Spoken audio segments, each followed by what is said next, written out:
पडतोय तो पाऊस देवा लागू नाही म्हणून शेषाने पाणी धरलेले यमुनेमध्ये शिरले पाणी थोडंच आहे सहज पर्यंत जाता येईल एवढंच पाणी आहे पण यमुना कृष्णाची सासू आहे कशी सासू आहे सगळं सांगितलं गोष्ट आपल्याला म्हणून मला जायचंय यमुना ही कृष्णाची सासू आहे आणि सासूने वर मागितला होता 8वा अवतार घेतल्या सगळ्यात अगोदर मला दर्शन दिले पाहिजे आणि दर्शन घेण्याकरता यमुना वर यायला लागली आता यमुना वर आल्यावर वसुदेवाचा जीव आहे का जाय का पाणी कमरेत का आलं गुडघ्यात पाणी असणार कमरेत का आलं छातीत का आलं गळ्यात देवाच्या वडिलाच्या गळ्यात पाणी आलं तरी देव काय करीत नाही आपल्या मोठ्या काढल्या देवाच्या नावावर मारतो आपण देवानामचा आज तिच्या बापाच्या गळ्यात का आले तरी तो काय करीत नाही आणि मगच खरं पडायची सुरुवात देवानामचा असं का करावं जो देव जन्माला आले आले आपल्या बापाची परीक्षा घेतोय वसुदेवाची परीक्षा घेतली आणि सासूची पण घेतली माझे वडील माझ्या करता जीव द्यायला तयार आहेत का आणि सासू जर दर्शनात खरंच घेत असलं तर माझ्या वडिलांचा विचार करणार बघू बरं लोक पण कसं वागतात देवाने परीक्षा घेतली पाणी गळ्यात का आलं तरी देव पाणी वर वाढायला लागलं तोंडात जाऊ लागलं तरी देव काय करीत नाही कारण तोंडात गेल्या काय लगेच जीव जात देवानं पुन्हा नाकात पाणी जाऊ लागलं मग देवाला कळालं माझे वडील माझ्या जीव द्यायला तयार आहे आणि हे कळाल्या टोपलीत काय बाहेर काढला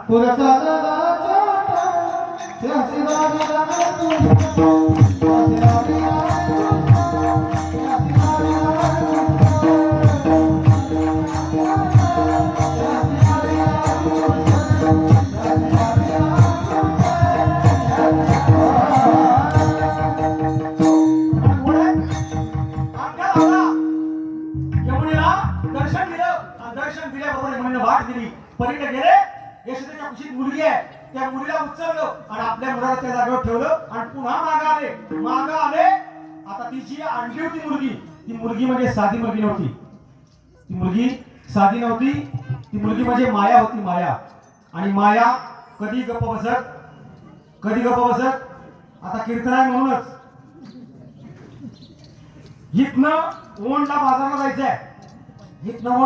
जायचंय 5-6 महिला एकत्र निघाल्या पण आश्चर्य काय घडलं माहितीये का इथनं वंडापर्यंत जायच तो एकमेकीशी अजिबात बोलल्या नाही असं घडलं का कधी कारण माया कधी गप्प बसत नाही तिने तुरुंगात आल्याबरोबर जी टाहो फोडण्यास सुरुवात केली पारकरी जाग झालं मग ते 8वा वैरी जन्माला आला राजाला सांगितलं राजा मला घेऊन या कौश मला घेऊन या पाय धरले गरगर फिरवलं मुलगा का मुलगी बघितलं नाही गरगर फिरवणं आपटणार एवढ्यात ती हातातनं निष्ठून गेली कारण माया कधी कुणाच्या हातात राहत नाही उलट मायेच्या ताब्यात सगळ्यांना राहावं लागतं माझं सांगते कीर्तनाला जायचं असलं तरी विचारून जावं विठ्ठला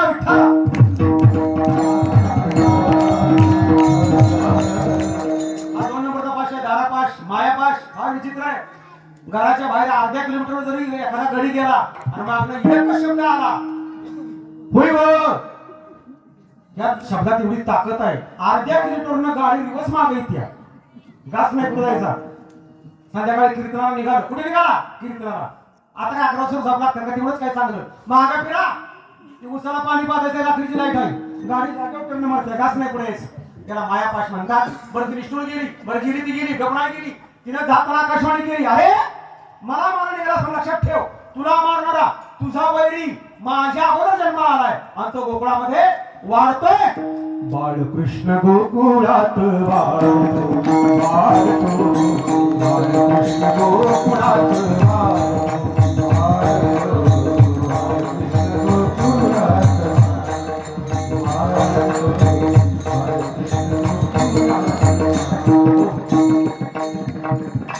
देवकीचा तारा यशोदेचा तारा माया ममतेचा धागा जोडतो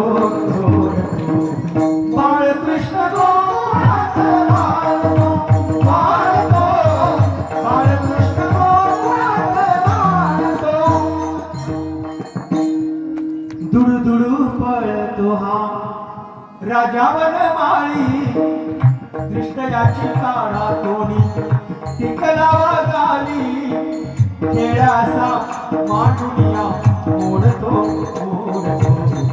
बाळकृष्ण गोकुळात वाढतो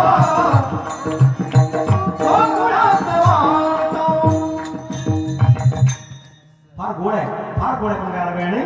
अरे तुला मारणारा तुझा वैरी गोकुळामध्ये वाढतोय अशी आकाशवाणी केली, तुझं जाताना गप केली नाही. आणि हे तिने ऐकलं, दरबार बोलवला आणि म्हणजे जो कोणी कृष्णाला मारेल त्याला बक्षीस ठेवलं. पुढं काय झालं ते नंतर बघूया, वेळ मिळाला तर तुम्ही हाताने टाळी वाजवा, मुखा नामस्मरण करा. विठोबार कुमार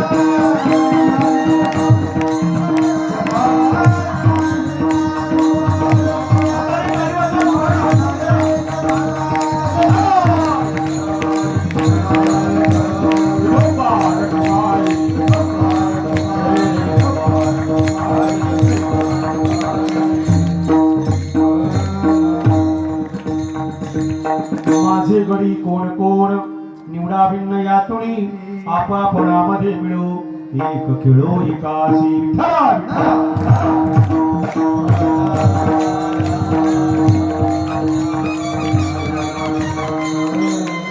भगवान कृष्ण परमात्मा गोकुळामध्ये वाढतात ही बातमी कळाली. कंसानं दरबार भरवला, पण मांडला आणि तो पण जो कोणी जिंकेल त्याला बक्षीस असं गोड ठेवलं. आणि तो पण एका राक्षसनीने उचलला. त्या राक्षसनीचं नाव आहे पुतना. आता ही पुतना राक्षसी देवाला मारण्याचा वेळा उचलला. आता मारण्याकरता जगात किती उपाय आहेत, किती उपाय आहेत, पण हिनं उपाय कुठला निवडावा? देवाला स्तनपान करूनच मारायचा. आपल्या स्तनामध्ये विष भरलं, विष स्तनामध्ये विष भरलं आणि ते विष देवाला पाजण्याच्या निमित्ताने मारायला गेली. हेच कारण का निवडलं? याला कारण आहे श्रीमद भागवतामध्ये 2 वर्णन आलेलं आहे. मारण्याकरता भरपूर कारण आहेत, पण हे कारण का निवडलं तर ही पुतना अगोदरच्या जन्मामध्ये बळीराजाची मुलगी होती, रत्नमाला तिचं नाव. ही रत्नमाला मुलगी ज्या वेळेला बळीराजाची 3 पावलं जमीन मागण्याकरता बटू वेश धारण करून वामन अवतार घेऊन देव आले. बटू लहान अवतार, वामन अवतार, गोंडस मुलगा तो पाहिला आणि तिला असं वाटलं, असलं गोंडस पोरग जर मला असतं तर त्याला सर्पण करायला मला किती आनंद वाटला असता. तिची ती मनातली इच्छा त्यावेळेला त्या बटू वामनानं ओळखली आणि तिला आशीर्वाद दिला. तुझी ही इच्छा पुढच्या अवतारात, इथून नंतर पुढच्या 8व्या अवतारात पूर्ण करेन, हा तिला आशीर्वाद दिला. ती रत्नमाला आता पुतना म्हणून जन्माला आली. पुतना म्हणून जन्माला आली आणि स्तनामध्ये विष भरलं आणि ते विष देवाला पाजण्याची जी इच्छा होती त्या काळातली, त्या अवतारातली, ती इच्छा पूर्ण करण्याकरता तिनं हाच पर्याय निवडला.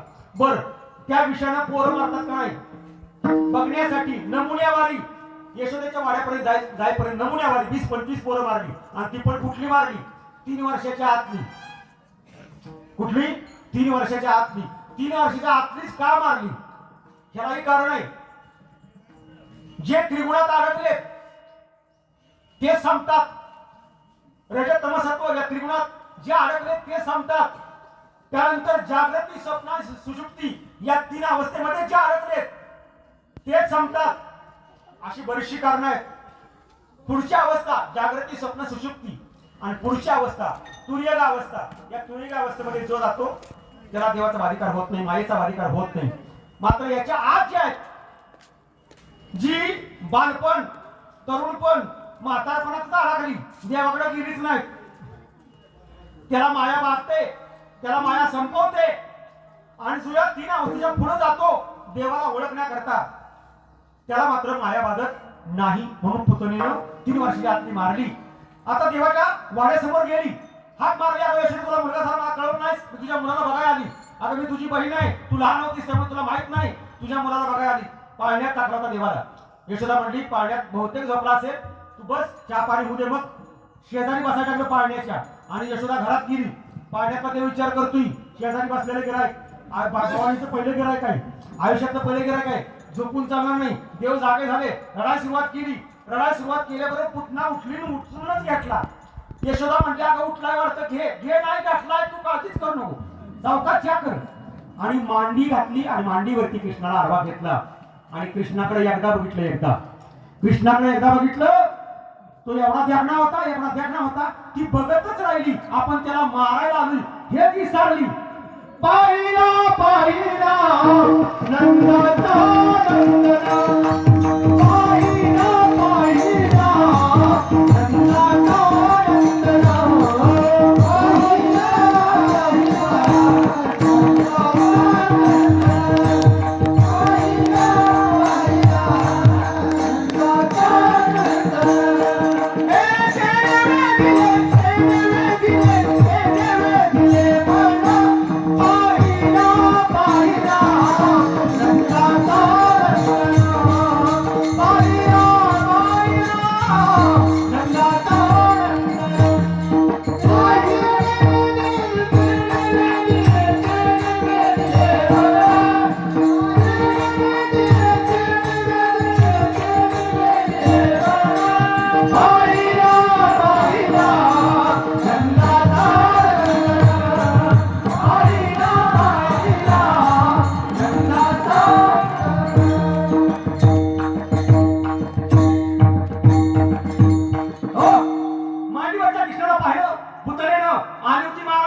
मारायला आली ती. पण तू एवढा देखणा होता तिच्याकडे बघतच राहिली आणि मारायला आले हे ती सोडून गेली. देवानं ओळखलं ही बोललंय की आता माझ्याशी एक रूप झालं, माझ्या स्वरूपाशी एक रूप झाली, पण हिला भाना आणली पाहिजे.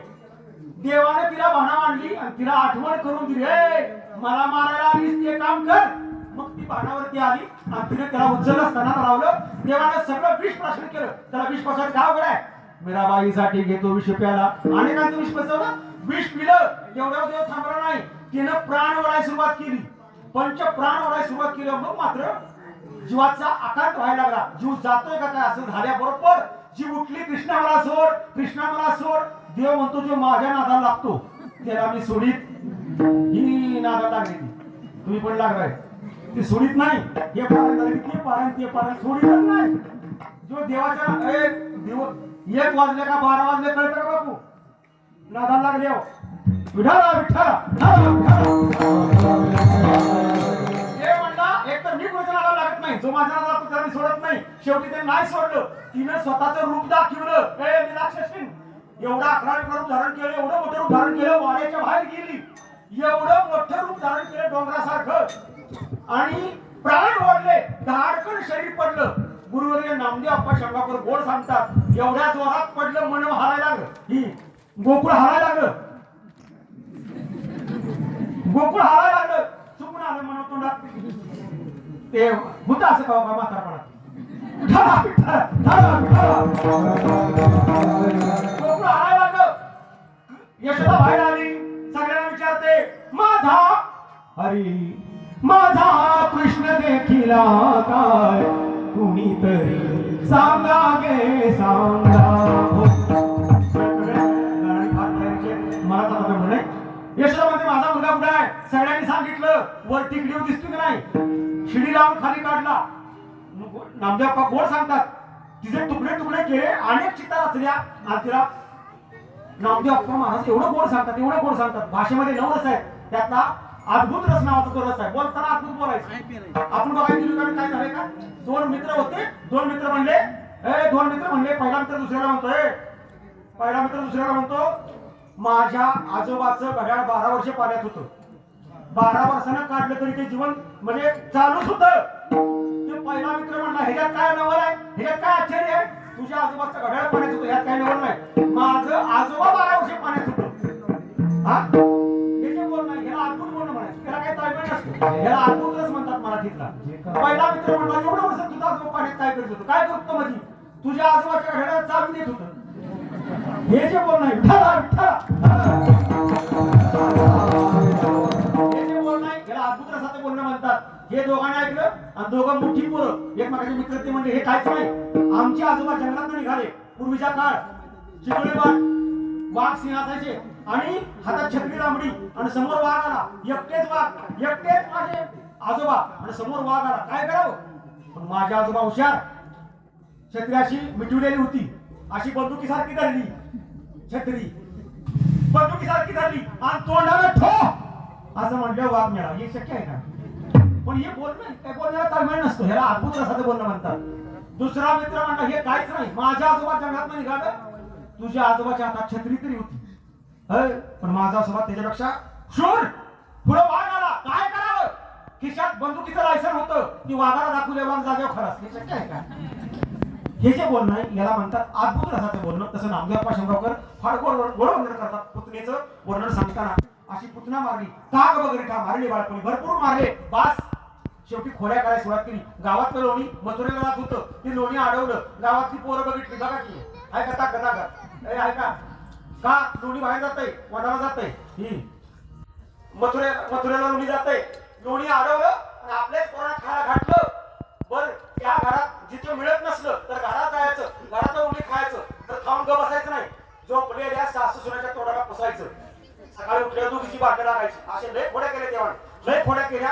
सगळ्या दोन्ही यशोदेकडे गेल्या. यशोदे कृष्णाशी सांगावे, गोकुळी राहावे का जावे. हे तयारीचे गोकुळी राहावे का जावे लय भारी म्हणतात, पण आता वेळ नाही, काय करता. फार गोळे गोळण झलक मारताय का? सगळ्या गोळ्याने आल्या.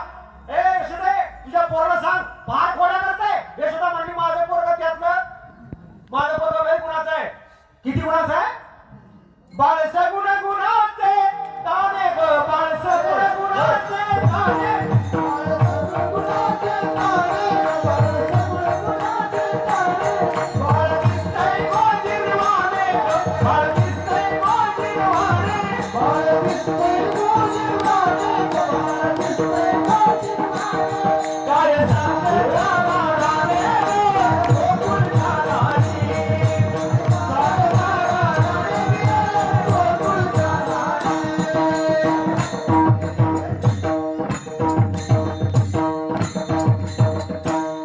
सावळा चिमणा माझा, सावळा चिमणा माझा, गवळणी तखे राजा, तुम्ही मोठ्या ढाल घराणे, गोकुळ राणी.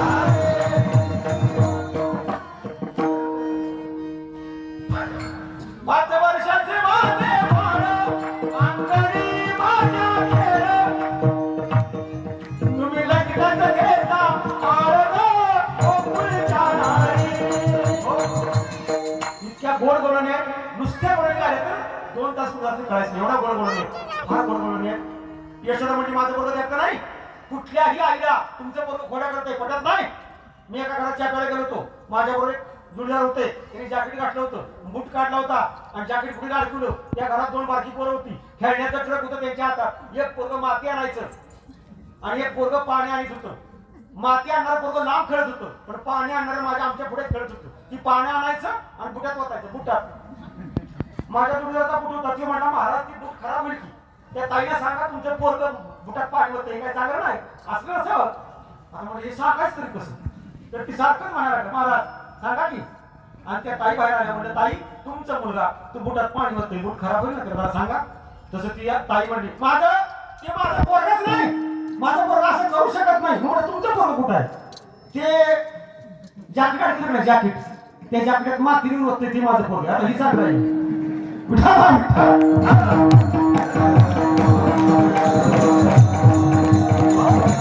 म्हणजे कुठल्याही आईला आपलं पोरगं खोड्या करायची पटत नाही. तसं यशोदा म्हणजे माझं पोरगं द्यायचं नाही, माझं पोरगं खोड्या करू शकत नाही. आणि शेवटी देवानं ठरवलं आपल्या आईला कळावं आपण खोड्या करत होती, आणि घरातच चोरी केली. कृष्णाने घरात चोरी केली. कशी चोरी केली आता सगळं सांगत बसत नाही. 9 लाख गाय कृष्णाच्या होत्या, 9 लाख गाय कृष्णाच्या घरी होत्या. मग दूध किती असेल, दही किती असेल, ताकाचा बेरा केवढा असेल, दह्याचा बेरा केवढा असेल. 10 वाजता सुरुवात केली होती घुसळायला. यशोदा घुसळत होती. 10 वाजले, 10 वाजता सुरुवात केली. 12 वाजले तरी लोणी ना, लोणी काय ना, म्हणून डेऱ्यात बघितलं तर आज काळं दिसलं. काळं दर्दानं उचललं तर ती कृष्णाची शिंगी होती. ती आत लोणी खायच होता. आणि हे जेव्हा यशोदेने पाहिलं, मग यशोदेला कळालं आपलं पोरगं खोड्या करायला लागलं. लय खोड्या केल्या. त्याच्या खोड्या बघून एक पुढारी म्हणली, एक पुढारी दुधीच्या चेअरमनची बायको होती, ती म्हणली लय खोड्या, अख्ख्या गोकुळाला फसवशील, पण मला नाही फसू शकणार. तू माझ्या घरी येऊन दाखव. आजच येतोय संपतोय पारायण म्हणणार आजच येतोय आणि गेले ना घरी. विठाला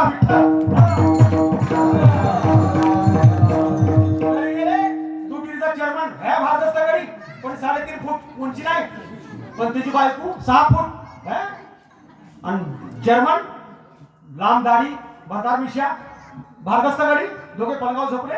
हा गेला सगळं मुली खाल्लं तरी पण ही निवांतच आहे. सगळं आत नाचबूस केली तरी ही निवांत. म्हणजे मी आले हिला काय पाहिजे नाही काल म्हटलं की माझ्या घरी दाखव. जाताना तिची बिणी आणि नाव चेअरमनच्या दाढी दोन्हीची गाठच मारली. देव गेला निघून. आता ती देवाने मारली गाठ. सकाळ पाणी तापवायला गवळण उठली. चेअरमनची बायको उठल्याबरोबर दाढीला हिसला बसला.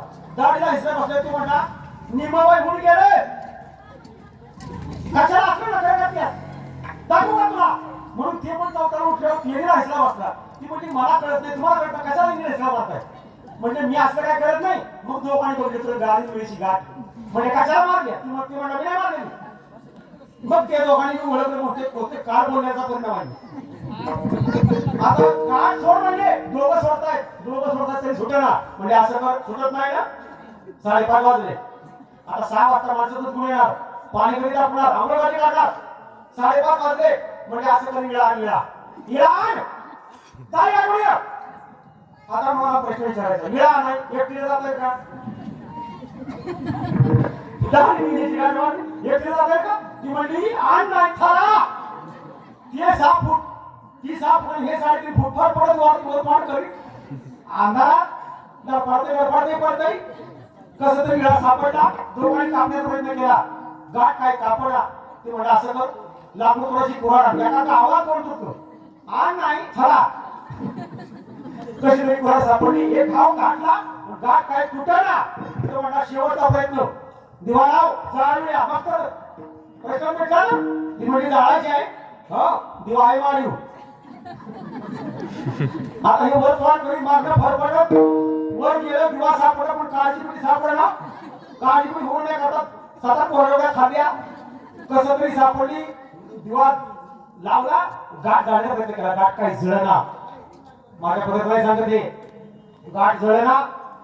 तिसरी आली धावणी याने ग बाई काय केली करणी. पतीची दाढी माझी वेगळी दोन्हीची गाठ बांधोनी. गाठ बाई कोणाशी सुटेना यशोदे बाळ तुझा ताना उठवर सोसुदी गाना. यशोदे बाळ तुझा ताना उठवर सोसुदी गाना. हे गौरवित नाही माझ्याबरोबर काही स्वागत नाही. 6 वाजले जर्मन दारुगा दूध गुणावी आली कुठवर आवाज दुसरी काम आहे दारुगा. 10 मिनिटं झाली 15 मिनिटं हात नको वर येत नाही. माणसं म्हणली अहो आम्हाला काम आहे दारुगा. 6:30 वाजले दारुगडाला आज न बोलला पण कोण बाहेरची माहिती होते हात काही इकडे घडलं काय म्हणून माणसाने दात तोडलं तर ती एकाच्या मागे एक बसले. बाहेरची माणसं म्हणली ह्यो खेळ ह्या सांगितलं काय आणि मग माणसाने बघितलं गाठ मारल्या. माणसं म्हणजे या लागले का कशाला गाठ मारल्या एकदा मारली बसलाय झालं म्हणजे आम्ही नाही मारली. मग सगळ्यांनी ओळखलं ही गाठ कोणी मारल्या आणि सगळ्यांनी सांगितलं गाठ सुद्धा वाटला असेल तर यशोदेकडे जा कृष्णाकडे जा कृष्णाची माफी मागा त्याला सुटल. देवाला माहित होतं ही गिराईक उद्या आपल्याकडे येणार त्यामुळे देवाला आपल्या दिवशी सगळ्या मनात रिक्षा फिरवली. गोकुळा सगळ्या रिक्षा फिरवली. खुशखबर उद्या एक वरात निघणार आहे. लई वेगळी वाट असणार आहे. बघायची संधी कोणी जमू नका. सगळं गोकुळ जमलं करली आणि हे आता नवरा पुढे असतो नवरी पाठी बघायची. आता जो 3.5 फूट ती 6 फूट दाढी ऋषी गाठ कोण पुढे असत नवरी पुढे नवरा मागे ती तोंडवर करून मागे कसं तरी ही सगळं गोकुळात सगळ्या बघितलं. वाड्या पुढे गेले कृष्ण हात मारले कृष्णा. यशोदा कृष्णाला घेऊन आली आणि दोघांनी माफी मागितली. यशोदेनं कृष्णाला सांगितलं कृष्णाला माफ कर. कृपा कृष्ण पाहिल्याबरोबर गाठ सुटली. अशा बऱ्याचशा खोड्या झाल्या आणि एका म्हातारीनं बघितलं. म्हातारी म्हणजे माझ्या पोरगी सगळ्या गावात नाचके केलीस सगळ्या गोकुळात मुली माझ्या घरात ठेवत्या कशी चोरी करशील आणि सगळ्या मुलीला पहारा द्यायला लावला. हे कृष्णाला ओळखलं. कृष्ण म्हणला गोकुळात सगळं सवंगडी एकत्र केलं. तुम्हाला आज भरपूर देणार आहे कारण सगळं मुली एकाच घरात आहे. तर गल्ली गल्ली फिरायची गरज नाही. सगळं मुली एकाच घरात भरपूर देणार. माझ्या मागणे या तरी आले लागे आओ गे माझ्या मागे मागे तुम्हाला भरपूर देणार. पण दिल्लीतून मागणं आला तर कळतंय. देवाच्या मागणं जर आज आला तर तुम्हाला आज पण भरपूर देणार आहे. तिकडे तिकडे फिरायची गरज नाही. ह्या ढाब्यात जायची गरज नाही. शुद्ध सात्विक आहार चांगलं मोठं जेवण मला मिळणार आहे. प्रसाद मिळणार आहे. पण देवाच्या मागणं या तरी आले लागे आओ गे माझ्या मागे मागे आज घेतो पोट भरी पुढे म्हणा. सगळ्यांना म्हटलं आणि सगळे सवंगडी घेतले आणि देव गेला बघितलं तर त्या म्हाताऱ्याच्या घरामध्ये पहारा मागची बाजू जुळी 3.5 फुटाची मीठ जायला वाट नाही आणि वर एवढं गोल असं साधं होतं नुसतं आणि मागं काट्या पुढे पडलं होतं. मग तिकडे मागं पहारा नव्हता आणि बाहेर लांबड्या 5-6 फुटाच्या काट्या डोळे उभ्या होत्या. लहान असा घेर झाला होता. आजाराला जमत नव्हतं. कुलूप लावलं होतं आणि कुलपाच्या शेजारी सून उभी होती आणि त्या सुनाची म्हातारी बाजूला टाकून त्याच्यावर पडली होती. आता कसा जाईल बघू बरं. आणि मला म्हणाय चोरी करणार बघू कसा करतो. देवाने सगळ्यांनी सांगितलं खायला पाहिजे भरपूर पाहिजे ना. माझ्या मागण्याचं बोलायचं नाही भरपूर पाहिजे ना. बोलायचं नाही. माझ्या मागण्या मागं गेलो आणि घराच्या भोवतीनं काटे कुठं होतं त्याच्यातनं आत बाजूला सारून गेले आणि वर एक साणं होतं. त्या साण्यातनं आत न्यायचं असं कृष्णाने ठरवलं आणि सगळ्यांना सांगितलं आता या घ्या ह्याच्यात आजार आणि आकारात ह्याचा आकार बारका केला पाहिजे. सगळ्यांना सांगितलं डोळे मिटा डोळे. जे डोळे मिटतो त्याला देव दिसतो म्हणून सकाळी वाचनाला सांगितलं असतं डोळे मिटायला लावले आणि सगळ्यांना लहान केलं देवाने. लहान केलं पक्षाचं उदाहरण केलं. आत नेलं आत खाली उतरलं उघडावं. डोळं उघडल्यावर बघत्यात तर सगळी लोणी गोकुळात सगळं लोणी एकाच घरात इतकं फुकट आहे का पैसे द्यायचे का. फुकट म्हटलं इतकं खाल्लं माझं फुकट असलं इतकं खात्यात काय जण एकटा जेवत नाही फुकट असल्यावर इतकं खाल्लं भरपूर खाल्लं आणि जास्त मस्ती आली. एकमेकाच्या अंगावर लोणी मारायला सुरुवात केली. दंगा झाला आणि हा दंगा दरवाजापाशी असणारी त्या सुनबाईला ऐकला. ते म्हाताऱ्याची सुनबाई आणि सुनबाई म्हणजे बहुतेक घरात चोर शिरला. आत्याबाई घरात चोर शिरला. सासूबाई घरात चोर शिरला.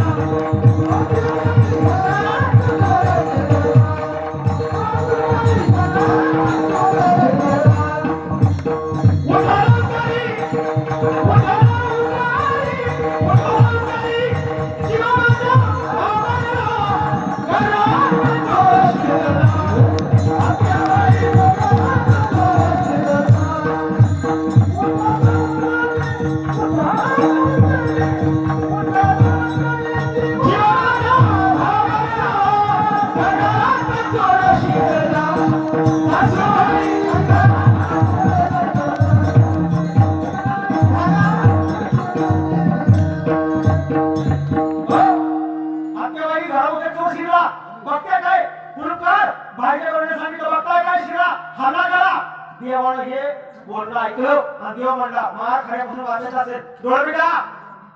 सगळ्यांनी डोळे मिटलं. पण तिने ते चावट होतं तिथं पेंड्या लाव. ती म्हणा मगाशी पण डोळे मिटायला होतं आता पण मिटायला होते. नेमकं करतोय काय तेव्हा तिने निम्म पुढे ठेवलं आणि निम्म झाकलं.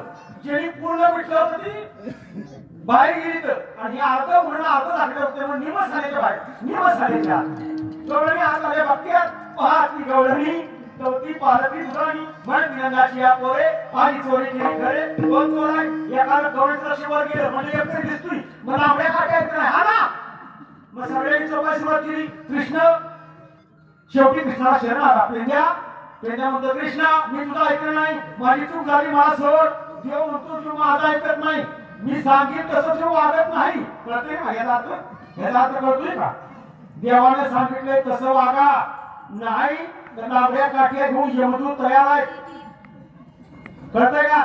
जो देवाने सांगितले तसं वागत नाही त्याला शेवटी यमाचे यमदंड पैसे दिले माथा तेव्हाच रक्षिता कोण आहे. शेवटी देवाला दया आली. डोळे पेंड्यानं डोळे मिटलं मग बाहेर काढलं. अशा भरपूर खोड्या मिळाल्या आणि शेवटी गाव ठिकलं. हे बस 12 वाजून गेले बस आता गोकुळात थांबायचं नाही. येशूने सांगितलं सगळ्या गायी घ्यायच्या आणि रथामध्ये सगळ्या घ्यायच्या, सगळ्या गायी घेतल्या, गायी सगळ्या सोडल्या, गायी सोडल्या मोकळाच वेळ, मग सगळे खेळ खेळू लागले. अनेक खेळ खेळले. तू हमामा हुंबरी पावा हमामा पोरो हमामा हमामा पोरो हमामा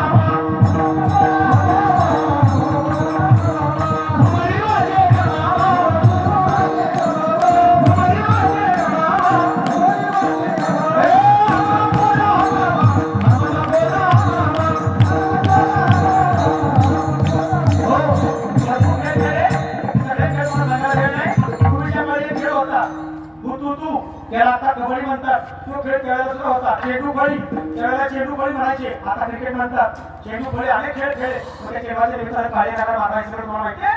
तू एकच खेळ सांगतो त्याचा अर्थ. पलीकडे एक संघ, अलीकडे एक संघ. कबड्डीला 2 संघ असतात. मध्ये एक रेष असते.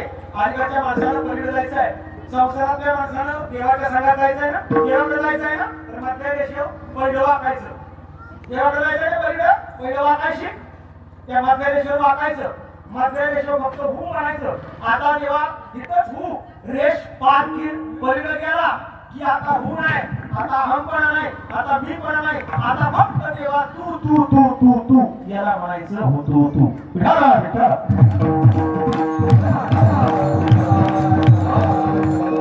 खेळाचे अर्थ आहेत, सगळं सांगायला वेळ नाही. शेवटी असे खेळ खेळले. आणखी अतिशय गोड खेळ. महाराज इतकं गोड राहता.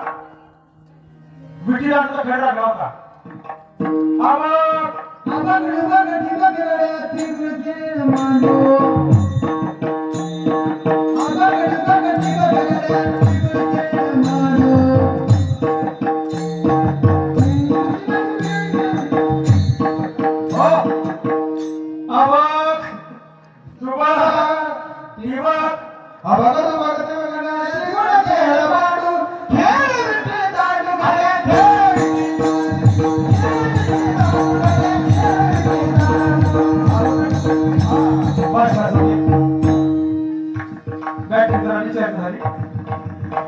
ठीक आहे. अशी खेळ खेळ बस. शेवटी भुका लागल्या. सगळ्यांची शिदोरी एकत्र केली आणि पंगत बसलेले. देव म्हणा मी स्वतः वाढतोय. पंगत बसली तर मी वाढतोय पण हे काढताय. हाताला कोपऱ्यात हात वापरायचा. हा हाताला कोपऱ्यात हात वापरायचा नाही. मी वाटूला खायचं. हा हे म्हणजे कसं असं समोर समोर बसायचं.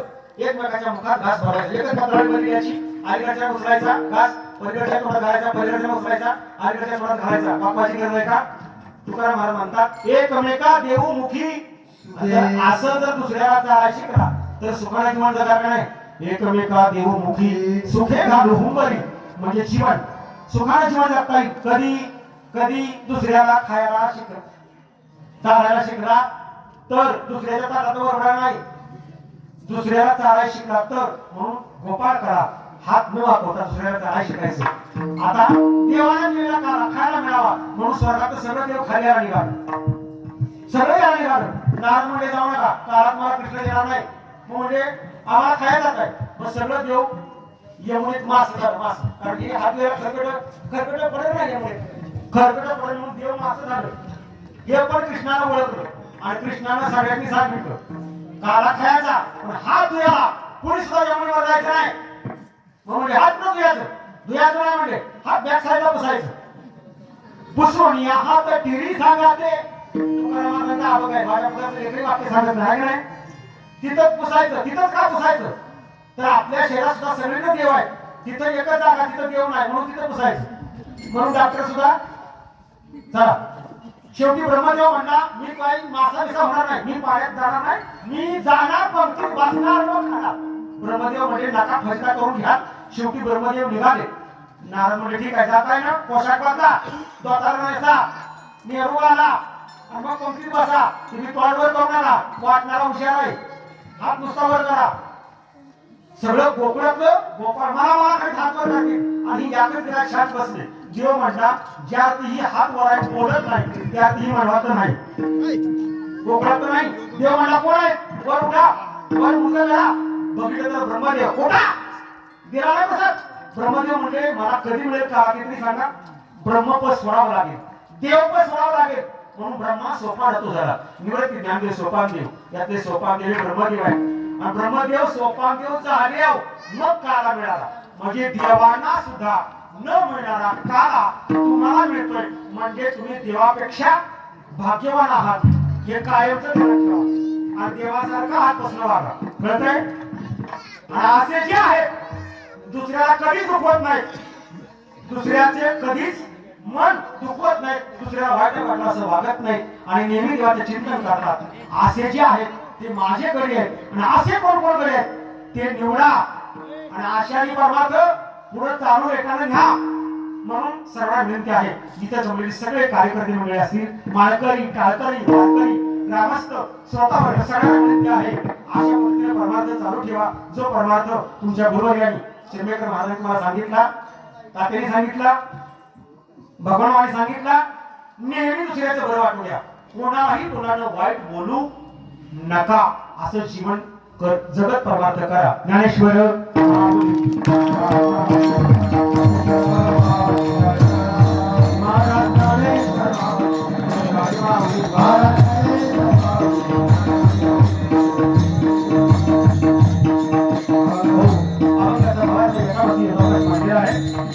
अजून भरपूर आहे, मला सांगायला वेळ नाही. कार्याचं कीर्तन 4-4, 5-5 असं लागतं. सगळं क्षेत्र सांगायचं म्हटलं तर इतकं गोड क्षेत्र आहे, तुम्ही उठणारच नाही, एवढं गोड क्षेत्र आहे. आणि एवढ्या गवळणी गोड आहेत. यशोधरा जेवढा मुलगा झाला, यशोधरा मुलगा झाला तर सगळ्या गोकुळात एवढा आनंद झाला, जो आनंद तुम्हाला आज होणार आहे. आणि गवळणीला एवढा आनंद झाला, गवळणी सांगू लागल्या एकमेकीला, गवळण सांगती गवळणीला, गवळण सांगती गवळणीला. एवढ्या गोड गवळणी आहेत. पुत्र झाला यशोदेला, गवळण सांगती गवळणीला, गवळण सांगती गवळणीला. एक धावे की पुढे ताटी वाटी सुंड वळे, गवळण सांगती गवळणीला, गवळण सांगती गवळणीला. वेळ नाही, कधीतरी पुन्हा योग आला तर तुमच्या सर्वांचं दर्शन घेतो. या गावची सगळी मंडळी यांचं माझ्या वडिलांच्या वरती आणि माझ्यावरती नितांत प्रेम आहे. गेली 45 वर्ष वडिलांनी हा कार्यक्रम चालू ठेवला. 30 धुरा सांभाळण्याचं भाग्य मला मिळतंय. मी माझं पण भाग्य समजतो. या ठिकाणी कोण अशी तुम्ही सगळीच नियोजनकर्ती मंडळी, दादा पुजारी असतील, आमचे बळी महाराज असतील, पोलीस पाटील असतील, पुढे आमचे संभाजी महाराज उभे आहेत आणि समोर आमचे पोळ तलाठी महाराज आहेत. आता सगळ्यांचा नामोल्लेख करण्यात वेळ वाया घालवत नाही. तुम्ही सगळेजण आमचे बेटी मास्टर शिवाजी तात्या आहेत, सगळी मंडळी. आता त्याच्यात वेळ वाया जातोय, तुमच्या सर्वांचं दर्शन घेतो. तुम्ही तुमच्या आयुष्यातला अमूल्य वेळ खर्च करून आलात. तुमच्या सगळ्यांच्या पायावर दंडवत ठेवतो. त्याचबरोबर या ठिकाणी जमलेली सगळी गायक वादक मंडळी तुमचे